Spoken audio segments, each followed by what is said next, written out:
करने के लिए आगे बढ़ेंगे। मुख्यमंत्री भजनलाल शर्मा पहुंचे हैं सचिवालय। मुख्यमंत्री भजनलाल शर्मा ब्यूरोक्रेसी की अहम बैठक ले रहे हैं। देखिए, सचिवालय कॉन्फ्रेंस में हॉल में बैठक, ई फाइल औसत निस्तारण समय की समीक्षा, संपर्क पोर्टल पर जन अभियोग निराकरण प्रगति की समीक्षा, जल संरक्षक, जल संचयन, जल स्वावलंबन संबंधी कार्यों की प्रगति की हो रही है समीक्षा, वृक्षारोपण कार्यों की प्रगति की समीक्षा। टेलीविजन स्क्रीन पर आप ये तस्वीरें भी देख पा रहे होंगे। देखिए, राज्यों में पानी, बिजली, हीटवेव और मौसमी बीमारियों की स्थिति की समीक्षा। अधिक जानकारी लेंगे, हमारे साथ हमारे एसोसिएट एडिटर डॉक्टर ऋतुराज बने हुए। डॉक्टर ऋतुराज, विस्तार से जरा जानकारी दीजिए। सीएम भजनलाल शर्मा ब्यूरोक्रेसी की अहम बैठक ले रहे हैं। देखिए, ब्यूरोक्रेसी की बैठक ये दूसरी बैठक है। अगर हम गिनती करें तो पहली बैठक तब थी जब सीएस, जो पूर्व सीएस थी उषा शर्मा, उनके समय हुई थी, और अब सुधांशु पंत के समय ये पहली बैठक है।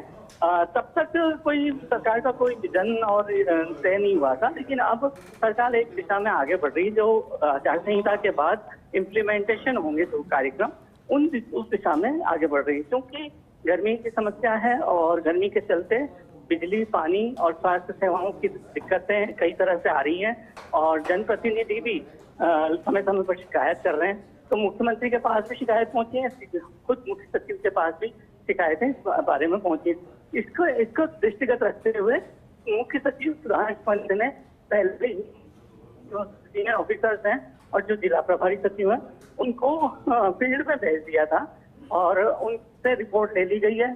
और अब उस रिपोर्ट पर डिस्कशन हो रहा है, उस रिपोर्ट पर चर्चा हो रही है कि क्या ऐसी नीतिगत मुद्दे हैं जिनको सरकार को एक पॉलिसी डिसीजन लेकर सॉल्व करना है, और क्या ऐसे डिसीजन हैं जो त्वरित कार्रवाई से सॉल्व हो सकते हैं।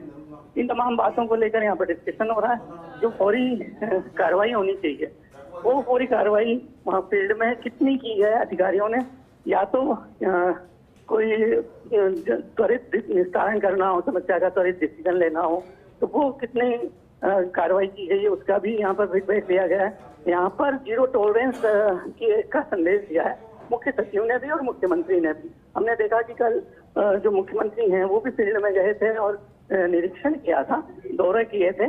तो पूरी सरकार जो हीट वेव की स्थिति है उसके प्रति गंभीर है, और इसी के दृष्टिगत ये बैठक अहम है। क्योंकि यहाँ पर पॉलिसी डिसीजन ये होगा कि जो पारंपरिक जल स्रोत हैं उसमें पानी कैसे संग्रहित किया जाए, संरक्षित किया जाए, और जो पारंपरिक जो प्रणाली है जो राजस्थान की जल संग्रहण की, तो जल संग्रहण ढांचे काफी बनाए गए हैं गाँव में और जगहों पर, तो उनको कैसे रिवाइव किया जाए, यह अहम मुद्दा रह सकता है। इसके साथ साथ ही जो वृक्षारोपण होना है, और मानसून से पहले सभी विभागों से कह दिया गया है कि वे अपने अपने स्तर पर वृक्षारोपण का जो अभियान है जो व्यापक, उसको दिशा दें, उसको संचालित करें और उसमें दिशा देकर और अपना काम करें, जितना सैकड़ों से ज्यादा पौधरोपण किया जा सके।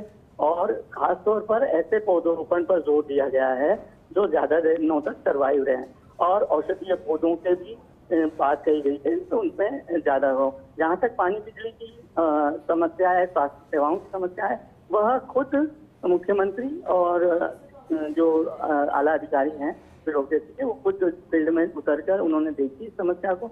अब इसमें क्या त्वरित कार्रवाई की जा सकती है, कुछ कार्रवाई स्वास्थ्य विभाग की ओर से, कुछ कार्रवाई आपदा प्रबंधन की ओर से, कुछ कार्रवाई तमाम जो पीएचईडी और ऊर्जा विभाग है उसके हिसाब से की जानी है। तो वो कार्रवाई क्या अपेक्षित है, तो इसको लेकर यहाँ पर चर्चा है, जिससे कि एक व्यूहरचना बनाई जाए, पॉलिसी डिसीजन हो। मुख्य बात यही समझ में आ रही है, यही बात सामने भी आ रही है कि जो अत्यंत दोहन है और जहाँ डार्क जोन है वहाँ पर फिर से एक बार नीति बनानी पड़ेगी सरकार को कि जो जल स्रोत की सूख रहे हैं और हैंडपंप भी सूख रहे हैं, तो वहाँ पर नीति बनाई जाए कि अति दोहित जो क्षेत्र हैं वहाँ पर किस तरह से नीति बने। क्योंकि डार्क जोन में जो ट्यूबवेल वगैरह खुदाई की परमिशन पिछली सरकार में दी गई थी, तो अब आगे चलकर इस पर क्या नीति बनेगी यह देखने वाली बात होगी।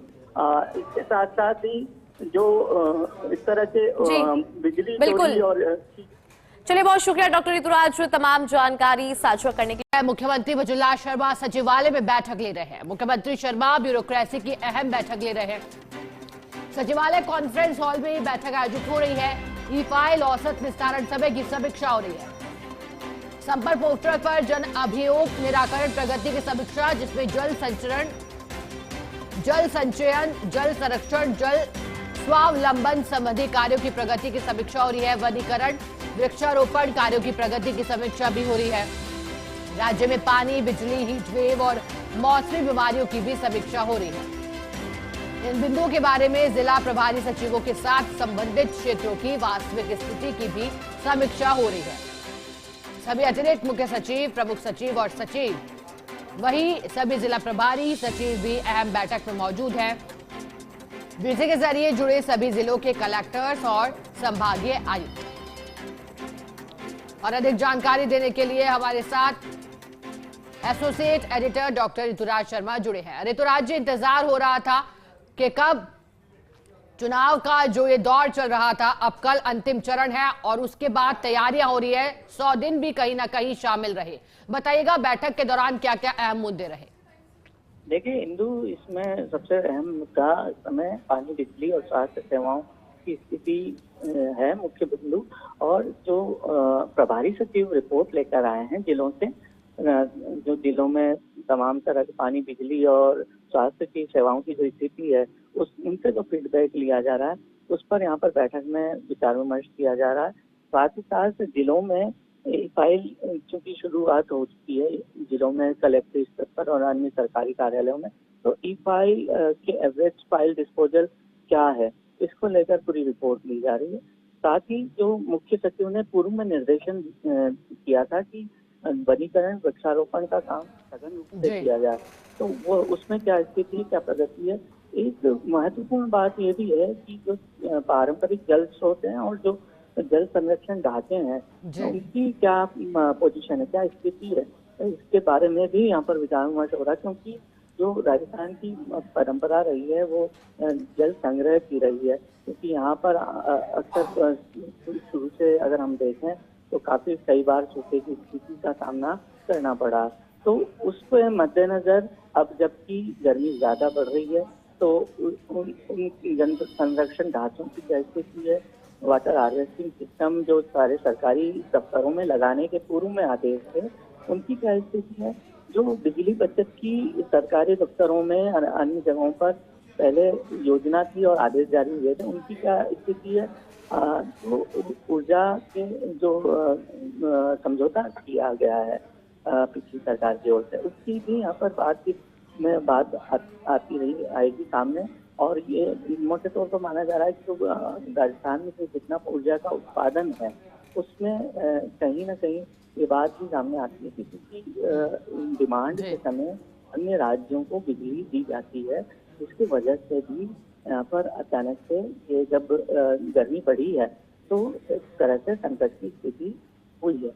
हालांकि जो 24 घंटे और 7 दिन कंट्रोल रूम की यहाँ पर पानी, बिजली और स्वास्थ्य सेवाओं के लिए किया जा रहा है, तो उसमें किस तरह की शिकायतें आ रही हैं और कैसे शिकायतों को दूर किया जा रहा है। क्योंकि हम देखते हैं कि एकदम से यदि लोड बढ़ता है तो ट्रांसफार्मर कहीं सूख रहे हैं और कहीं जो ट्रिपिंग है वो होती है। तो इन तमाम समस्याओं को रोकने के लिए क्या किया जाना चाहिए, और जो बिजली की जो उपलब्धता है वो उसमें युक्ति संगत वितरण किस रूप में किया जाए, गांवों में भी बिजली का किस रूप में वितरण सुनिश्चित किया जाए कि जिससे कि वहां पर भी जो व्यवस्था है, स्थिति है, वो सुदृढ़ हो सके। इसके साथ साथ जो पानी की जो स्थिति है, पानी की क्योंकि उपलब्धता भी पानी की भी सीमित है और जो बांध है वहाँ पर भी एक समय तक का ही वहाँ पानी है। तो इस ऐसे में पानी उपलब्धता की क्या स्थिति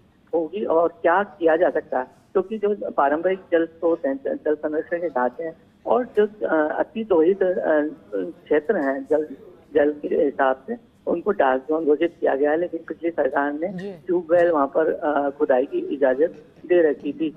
तो ऐसे में क्या किया जाना चाहिए, क्या वो इजाजत वापस ली जाए ताकि जो पूरा भूजल की स्थिति है वो सुदृढ़ हो सके। और भूजल की स्थिति में सुधार के लिए, गुणवत्ता सुधार के लिए क्या कदम उठाए जाने चाहिए जिससे कि भूजल की स्थिति भी सुधारी जा सके। इसी तरह बांधों का जो रखरखाव, मरम्मत और ये पूरी स्थिति है, इसको लेकर क्या सक्रियता दिखाई जा सकती है, जिसके चलते ये तमाम तरह के जो आगे गर्मी अचानक बढ़ने से परेशानियां पैदा होती हैं वह नहीं हो। अब अगर हेल्थ सेक्टर की बात करें तो हेल्थ इंफ्रास्ट्रक्चर क्या मजबूत है, क्योंकि कोरोना के समय काफी इस पर कवायद की गई थी। तो अब पीएचसी सीएचसी में क्या स्थिति है, क्या जो लू में या जो हीट वेव जो स्थिति है उसके रोकथाम के लिए पर्याप्त वहाँ पर दवाइयाँ हैं, पर्याप्त वहाँ पर तमाम तरह की सुविधाएं हैं या नहीं है। जिले में जब अधिकारी रिपोर्ट लेकर आए हैं तो प्रमुख रूप से इन बातों को पूछा जा रहा है। एक खास बात ये भी है कि जो ट्यूबवेल जो अवैध रूप से खोदे जा रहे हैं या मोटर चला के बूस्टर चला के अवैध बूस्टर चलाकर पानी को लिया जा रहा है, तो उसमें क्या लगाम लगाई जा सके, इस पर भी एक नीति बनाई जा सकती है। और जल के को लेकर, संरक्षण को लेकर दो तरह के कानून निकट भविष्य में सरकार पास करा सकती है, तो इसकी नीति भी बनाने को लेकर यहाँ पर विचार विमर्श संभव है, क्योंकि ब्यूरोक्रेसी ही वो है जो तय करेगी कि किस तरह से इस पर नीति बनाई जा सके, कुछ काम आगे किया जा सके।